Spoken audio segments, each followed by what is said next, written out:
नमस्कार, मैं पंकज सिंह। मैं अपनी इस क्लास में आप सबों के साथ मिलकर सॉलिड स्टेट के क्रिस्टलाइन सॉलिड और नॉन क्रिस्टलाइन सॉलिड की व्याख्या करने वाला हूं। तो आइए हम सब मिलकर क्रिस्टलाइन सॉलिड और नॉन क्रिस्टलाइन सॉलिड को समझने की कोशिश करते हैं। ओके, तो क्रिस्टलाइन सॉलिड तथा नॉन क्रिस्टलाइन सॉलिड को समझने के पहले हम लोगों को एक बात फिर से समझना होगा, जो कि मैंने पहले समझा दिया है।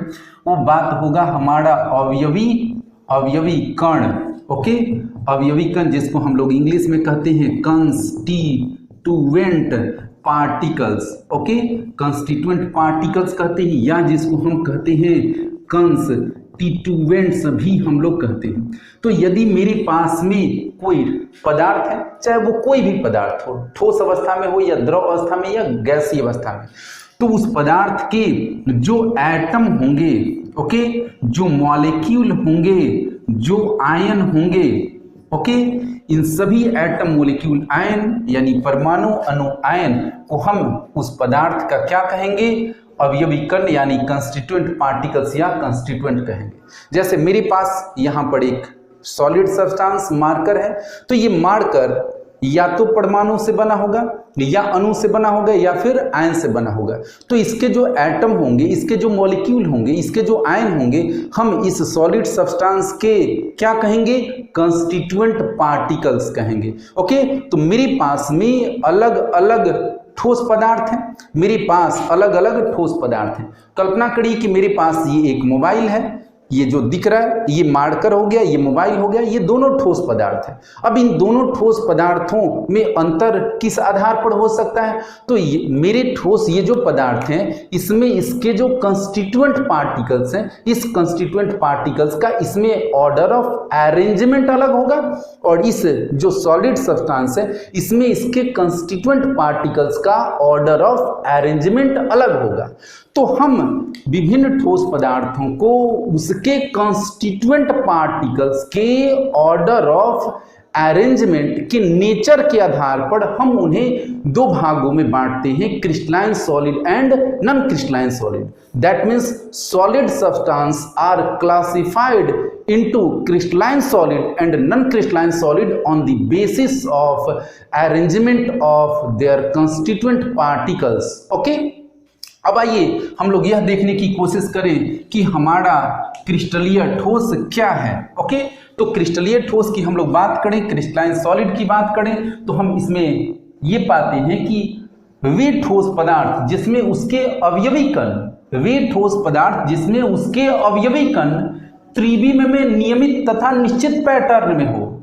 ओके, वे ठोस पदार्थ जिसमें वे ठोस पदार्थ जिसमें अवयवी कण नियमित तथा निश्चित पैटर्न में हो, उसे हम क्या कहते हैं? क्रिस्टलाइन सॉलिड कहते हैं। जबकि हम लोग अगर बात देखें अक्रिस्टलीय सॉलिड की, तो अक्रिस्टलीय सॉलिड को हम लोग एमॉर्फस सॉलिड भी कहते हैं। ग्रीक भाषा में AMORPHOS एमॉर्फोस का मतलब होता है नो फॉर्म, यानी जिसका कोई डेफिनेट रूप ना हो, डेफिनेट फॉर्म ना हो, जिसकी कोई आकृति डेफिनेट ना हो, उसे हम लोग क्या कहते हैं? एमॉर्फस सॉलिड कहते हैं। तो अगर हम लोग एमॉर्फस सॉलिड की बात करें तो वे ठोस इसके अंतर्गत आते हैं जिसमें उसके अवयवी कण नियमित तथा निश्चित पैटर्न में व्यवस्थित नहीं होते हैं, बल्कि अवयवी कण क्या होते हैं? रैंडम व्यवस्थित होते हैं। तो इसमें अवयवी कण क्या होते हैं? अवयवी कण नियमित तथा निश्चित पैटर्न में त्रिविम में व्यवस्थित नहीं होते हैं। ओके, तो हमारा दोनों का पहला पॉइंट क्लियर हो गया। अब आइए नेक्स्ट पॉइंट की हम लोग बात करें। तो मेरे पास यदि कोई क्रिस्टलीय ठोस है तो उसके जो अवयवी कण होंगे उस अवयवी कणों का जो अरेंजमेंट होगा वो लॉन्ग रेंज होगा। ओके, जैसे हम कल्पना करें कि मेरे पास जो ठोस पदार्थ है, ओके, इसके अवयवी कण ए है, फिर अवयवी कण बी है, ए है, बी है, ए है और बी है। ओके, अब चलिए यहां B A B A B A B A B A B B A B A B A. Okay, अब यहां ध्यान से आप देखेंगे तो क्या पाएंगे? यदि आप ध्यान से देखेंगे तो पाएंगे यहां पर हमने एक क्रिस्टलीय ठोस के अरेंजमेंट को त्रिविम में 3 डायमेंशनल स्पेस में दिखाने की कोशिश की है। ओके, देखिए ये हमारा हो गया एक क्रिस्टलीय ठोस जिसके अवयवी कण क्या है? ए तथा बी है। अब आप ध्यान से देखेंगे तो ये जो अवयवी कण है ठोस के, ये एक डेफिनेट पैटर्न में है, A B A B A B, okay, B A B A B A. इस तरीके से आप टोटल क्रिस्टल में अगर पाएंगे तो जो कंस्टिट्यूएंट पार्टिकल्स एकदम लॉन्ग रेंज में, एकदम लंबी दूरी में त्रिविम में एक नियमित तथा निश्चित पैटर्न में है।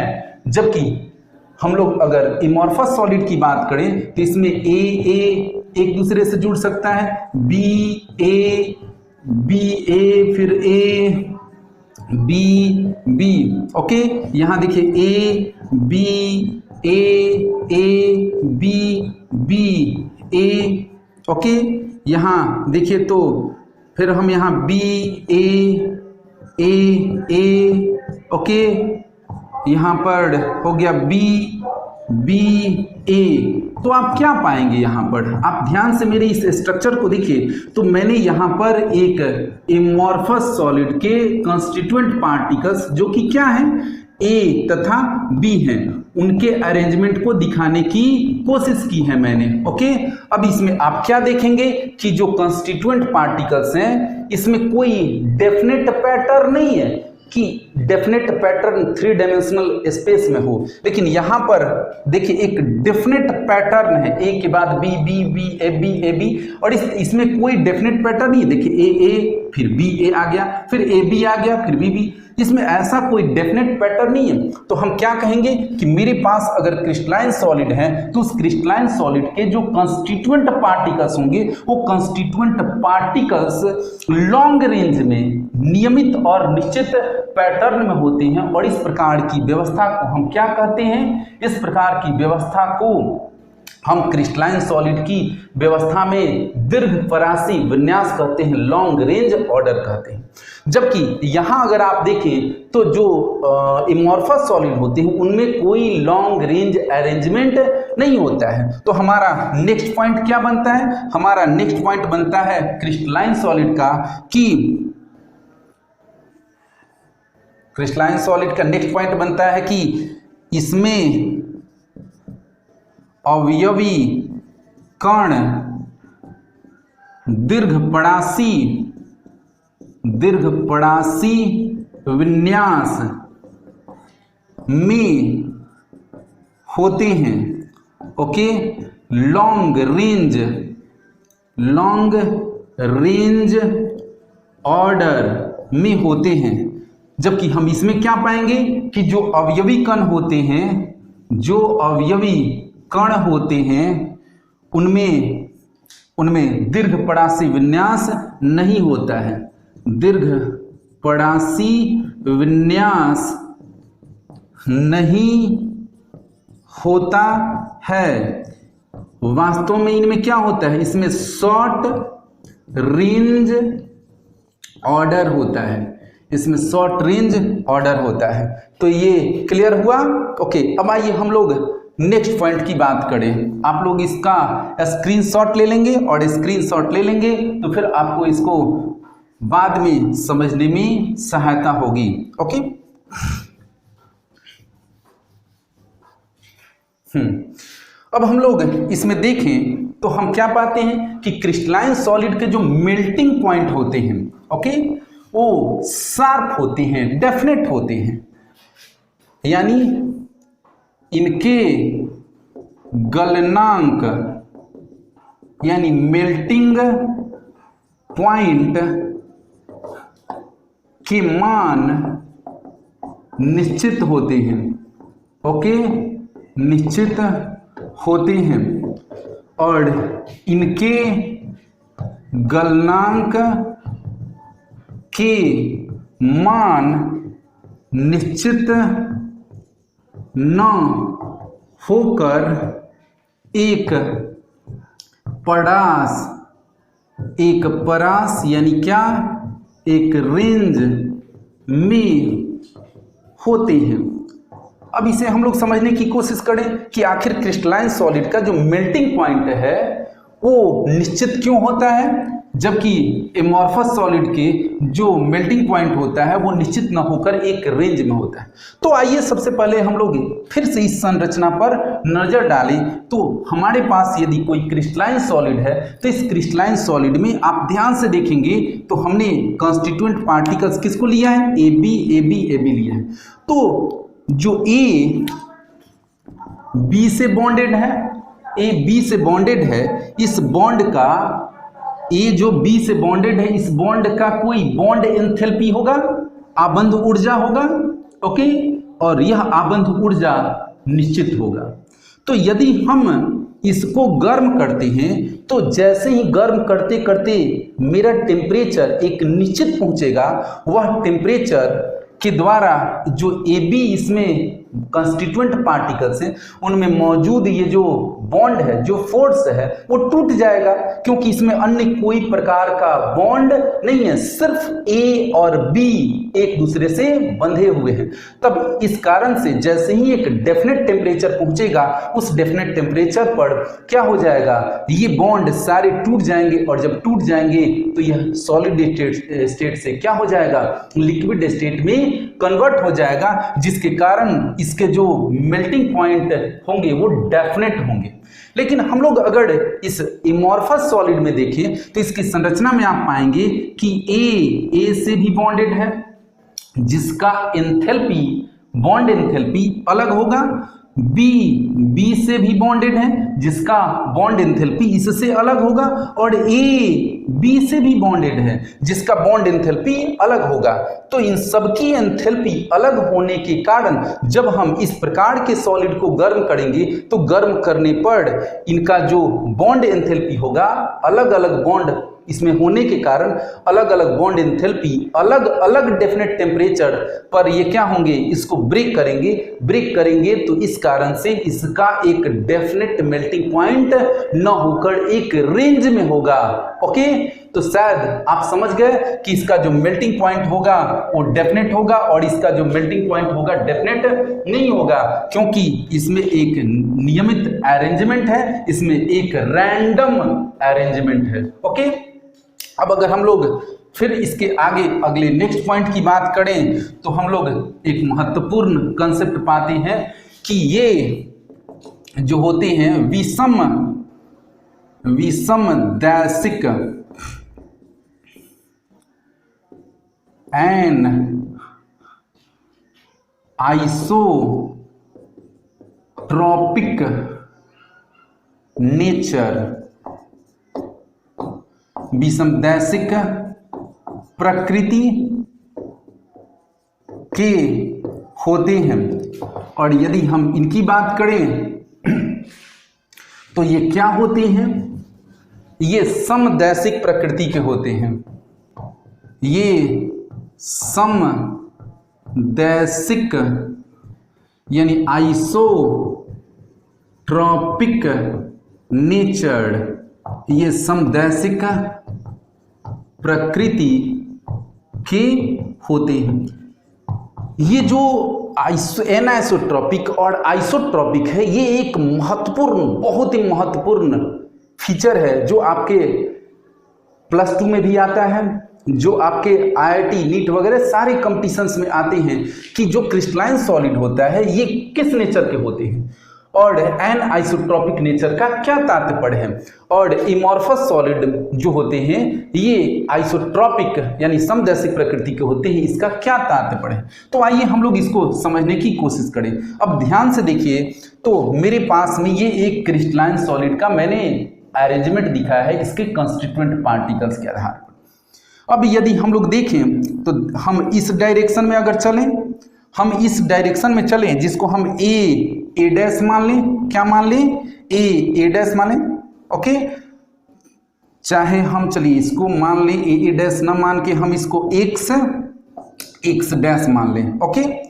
और हम इस डायरेक्शन को क्या मान लें, हम इस डायरेक्शन को क्या मान लें, हम इस डायरेक्शन को मान लें वाई डायरेक्शन। तो आप ध्यान से देखिए कि मेरे पास एक क्रिस्टलाइन सॉलिड है, इस क्रिस्टलाइन सॉलिड में मैं विषमदैशिक प्रकृति को बताने वाला हूं। तो विषमदैशिक प्रकृति का क्या तात्पर्य है कि मेरे पास यदि एक क्रिस्टल है तो इस क्रिस्टल में आप इस डायरेक्शन से आगे बढ़िएगा तो देखिए बी ए ये एक कंस्टिट्यूएंट पार्टिकल्स मिलेंगे, ए बी कंस्टिट्यूएंट पार्टिकल्स मिलेंगे, यानी एक डायरेक्शन में आइए तो समान रूप से आपके कंस्टिट्यूएंट पार्टिकल्स मिलेंगे। लेकिन अगर इस डायरेक्शन में जाइए तो देखिए इधर आप देखिए तो बी, इधर आपको सिर्फ बी कंस्टिट्यूएंट पार्टिकल्स दिखाई दे रहा है, तो इधर ए कंस्टिट्यूएंट पार्टिकल्स दिखाई दे रहे हैं। इसका मतलब कि एक ही क्रिस्टल के इस डायरेक्शन में आप देखिए कंस्टिट्यूएंट पार्टिकल्स अलग दिख रहे हैं, इधर अपना डायरेक्शन, लेकिन आप ऐसे बढ़ते हैं तो ए बी यानी डिफरेंट पैटर्न इधर से है और इधर से डिफरेंट पैटर्न है। तो हम क्या कहेंगे, इस नेचर को हम विषमदैशिक नेचर यानी एन आइसोट्रॉपिक नेचर कहेंगे। तो एन आइसोट्रॉपिक नेचर का ये जो कारण है वह कारण क्या है कि जो क्रिस्टलाइन सॉलिड होते हैं उस क्रिस्टलाइन सॉलिड में जो कंस्टिट्यूएंट पार्टिकल्स होते हैं ये लॉन्ग रेंज ऑर्डर में नियमित और निश्चित पैटर्न में व्यवस्थित होते हैं, ओके। और एक ही क्रिस्टल के विभिन्न डायरेक्शन से जो कंस्टिट्यूएंट पार्टिकल्स का अरेंजमेंट होता है वो डिफरेंट होता है। इसीलिए एक ही क्रिस्टल में जो फिजिकल प्रॉपर्टीज अलग अलग डायरेक्शन से होता है वो अलग अलग होता है। जैसे अगर हम क्रिस्टलाइन सॉलिड की बात करें तो इसका जो थर्मल कंडक्टिविटी होगा, थर्मल कंडक्टिविटी होगा, ओके। इसका जो इलेक्ट्रिकल कंडक्टिविटी होगा, इसका जो रिफ्रैक्टिव इंडेक्स होगा, ओके, रिफ्रैक्टिव इंडेक्स होगा। ये सारे फिजिकल प्रॉपर्टीज हैं, वो सभी अलग अलग डायरेक्शन से क्या होंगे, अलग अलग होंगे।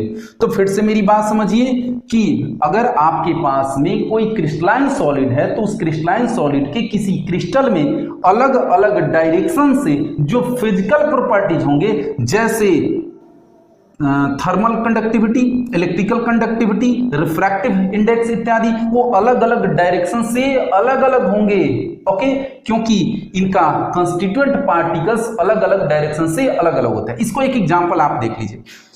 यदि आपके पास में एक डायमंड है, उस डायमंड से आप लाइट को पास कराते हैं, यदि आपके पास में डायमंड है और उस डायमंड से आप लाइट को पास कराते हैं तो डायमंड के क्रिस्टल में से अलग अलग डायरेक्शन से लाइट का जो वेलोसिटी होगा वो डिफरेंट होगा, ओके। जो क्या दर्शाएगा कि जो क्रिस्टलाइन सॉलिड है ये एन आइसोट्रॉपिक नेचर के होते हैं। जबकि हम लोग अगर इसमें बात देखें एमॉर्फस सॉलिड में, तो एमॉर्फस सॉलिड में चूंकि इसके कंस्टिट्यूएंट पार्टिकल्स रैंडम अरेंज्ड होते हैं इसलिए इनमें कोई जो फिजिकल प्रॉपर्टीज होता है वह फिजिकल प्रॉपर्टीज अलग अलग डायरेक्शन से अलग अलग न होकर सेम होता है। अगर आप इस डायरेक्शन से देखें या किसी भी डायरेक्शन से देखें तो जो फिजिकल प्रॉपर्टीज ये सब है, thermal conductivity, electrical conductivity, refractive index, ये सब डिफरेंट न होकर सेम होते हैं। इसी को हम समदैशिक कहते हैं और इसी को हम विषमदैशिक कहते हैं। तो शायद आपने ये बात समझ लिया। अब आइए हम लोग नेक्स्ट पॉइंट की बात करें। तो नेक्स्ट पॉइंट हम लोग अगर बात करें तो हमारा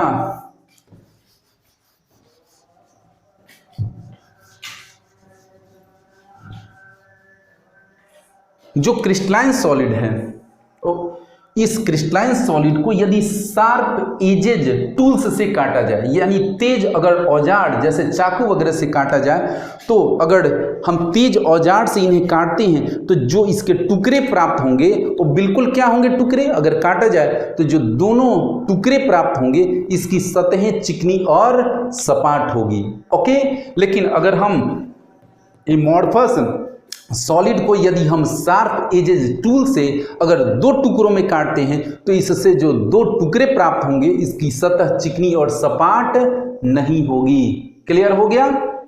अब आइए, ये जो हमारा क्रिस्टलाइन सॉलिड है ये ट्रू सॉलिड है। क्या है? ट्रू सॉलिड है, यानी ये वास्तविक ठोस है, वास्तविक ठोस है।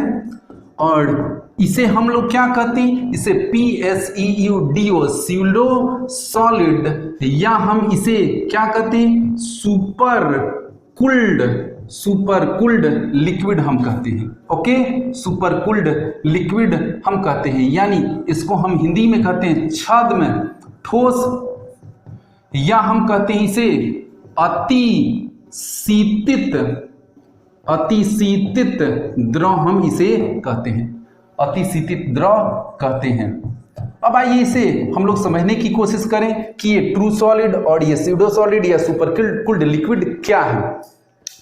तो इसके लिए हम लोग पहले ये समझें, यदि मेरे पास में कोई लिक्विड सब्सटेंस है, अब उस लिक्विड सब्सटेंस की कंस्टिट्यूएंट पार्टिकल्स पर हम नजर डालें तो उसके कंस्टिट्यूएंट पार्टिकल्स जो होंगे वो डेफिनेट पैटर्न में नहीं होंगे, वो रैंडम पैटर्न में होंगे। तो यदि मेरे पास में कोई लिक्विड है, उसको हम अचानक कूल किए, अचानक हमने अगर कूल किया तो अचानक कूलिंग पर क्या हो जाएगा, उसके जो कंस्टिट्यूएंट पार्टिकल्स होंगे वो जो रैंडम होंगे, अनियमित रूप से उसमें होंगे, वो अचानक कूल होने पर रैंडम रूप में ही रह जाएंगे, उनमें कोई डेफिनेट व्यवस्था नहीं होगी। तो हम इससे जो ठोस प्राप्त करेंगे वो ठोस हमारा जो प्राप्त होगा उसमें लिक्विड के जैसा कंस्टिट्यूएंट पार्टिकल्स का अरेंजमेंट होगा, इसलिए हम इसे क्या कहेंगे, सुपर कूल्ड लिक्विड या स्यूडो सॉलिड कहते हैं। अगर हम इसका एग्जाम्पल देखें तो इसका एग्जाम्पल क्या हो गया, इसका एग्जाम्पल हमारा हो गया प्लास्टिक, क्या हो गया, रबड़ हो गया। ओके, प्लास्टिक हो गया, रबड़ हो गया, हमारा ग्लास हो गया, ETC, ये हमारा इसका एग्जाम्पल हो गया। और इसका एग्जाम्पल हम देखें तो हम सीधे सीधे समझें कि हम जितने भी ठोस पदार्थों को पाते हैं उनमें से अधिकांश ठोस पदार्थ किसके अंतर्गत आते हैं, क्रिस्टलाइन सॉलिड के अंतर्गत आते हैं। जैसे इसका एग्जाम्पल हमारा क्या हो गया, कॉपर हो गया, सिल्वर हो गया, सल्फर हो गया, ओके, सल्फर हो गया, फास्फोरस हो गया, फास्फोरस हो गया, और क्या हो गया, जिंक सल्फाइड हो गया, जिंक सल्फाइड हो गया इत्यादि। तो ये हमारा सब क्या है, क्रिस्टलाइन सॉलिड के एग्जाम्पल हैं। आइए हम लोग अब फिर आगे इसमें बढ़ने की कोशिश करते हैं।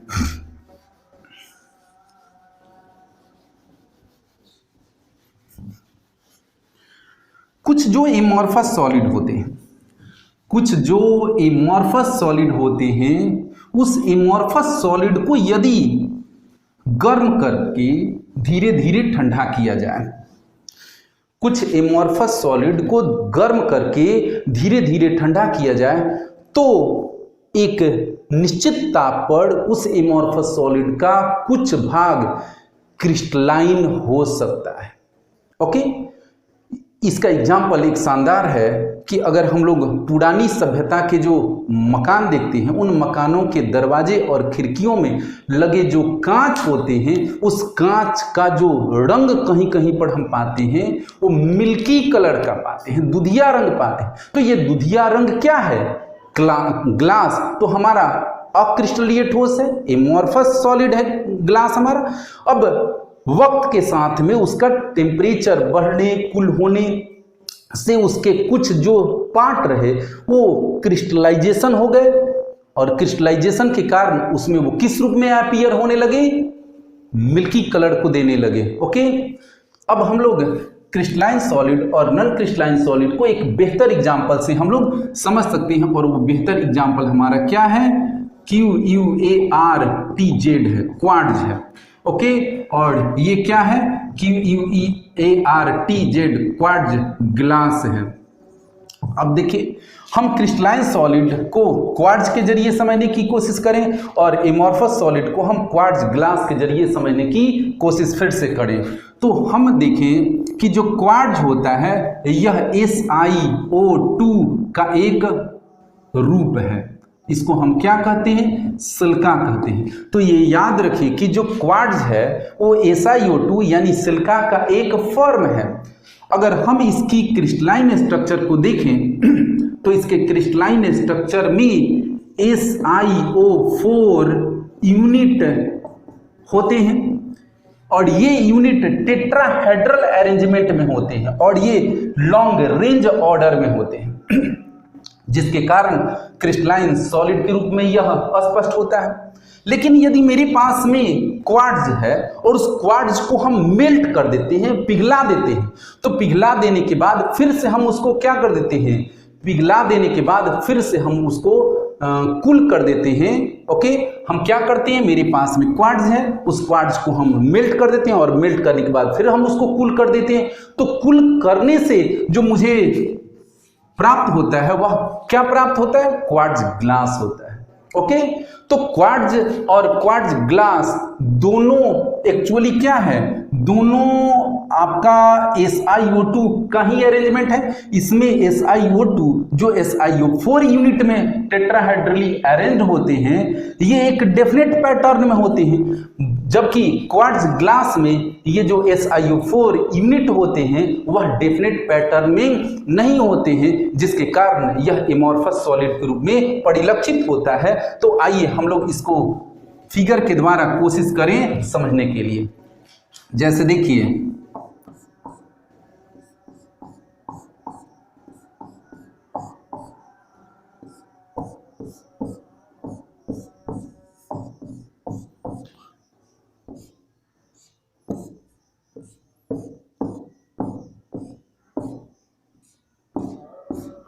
ओके, यहां पर ये एक कंस्टिट्यूएंट पार्टिकल्स है, ये एक कंस्टिट्यूएंट पार्टिकल्स है, कंस्टिट्यूएंट पार्टिकल्स है। ओके ओके ओके, ये कंस्टिट्यूएंट पार्टिकल्स हैं। अब ये भी कंस्टिट्यूएंट पार्टिकल्स हैं, कंस्टिट्यूएंट पार्टिकल्स हैं, और इसी प्रकार से टोटल क्रिस्टल में इसका लॉन्ग रेंज ऑर्डर में है। अब आप ध्यान से देखिए, तो ये जो आपका जो क्वार्ट्ज जो है, ये क्वार्ट्ज का क्रिस्टलाइन फॉर्म मैंने दिखाया है, जिसमें SiO4 यूनिट टेट्राहेड्रली शेप में एकदम रिपीटेड पैटर्न में लॉन्ग रेंज ऑर्डर में व्यवस्थित है। ओके, और ये अनेक छोटे छोटे लघु क्रिस्टलों से मिलकर बना होता है और प्रत्येक क्रिस्टल का एक डेफिनेट ज्योमेट्रिकल शेप होता है। लेकिन हम जैसे ही क्वार्ट्ज को मेल्ट करके फिर से हम इसको कूल करते हैं और सॉलिड हम करते हैं, तो हमारा ये इसका जो कन्वर्जन होता है वो देखिए इस टाइप में हो जाता है।